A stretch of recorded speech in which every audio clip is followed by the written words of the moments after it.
qaraciyər piylənməsidir dediyim proses tamam başqa cür prosesdir. Yəni qaraciyər piylənmir. Qaraciyər özünü toksin maddələrdən qoruyur. Bax, sən gün ərzində o qədər zərərli qidalarla qidalanırsan, o qədər zərərli vərdişlərin var ki, orqanizminin bağırsaqlarında olan mikroflorası pozulur. Bu da xüsusən bağırsaq divarlarından qida vasitəsilə qana qarışan toksinlərin sayını ciddi şəkildə artırır.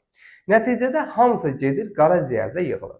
Bu qaraciyərdə özün qorumaq üçün məcbur öz ətrafında nazik yağ təbəqəsi yaradır. Həmin yağ təbəqəsində isə gələn toksin maddələri depolayır, saxlayır.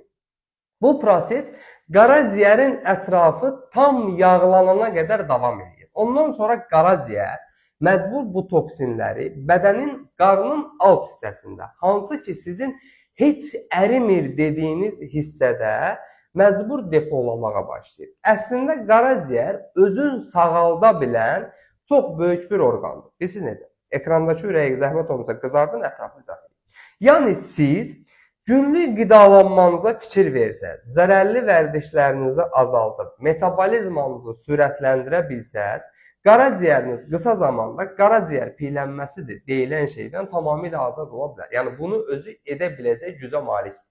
Bu videonu qaraciyər piylənməsindən, köklüydən, artıq çəkidən əziyyət çəkən insanlarla mütləq paylaşın və bu dəyərli məlumatı sizlə bölüşdüyümə görə məni takip edin ki, sağlamlığınızın qeydinə qalan əzasınız bal olanlar hər zaman sağlam qalın.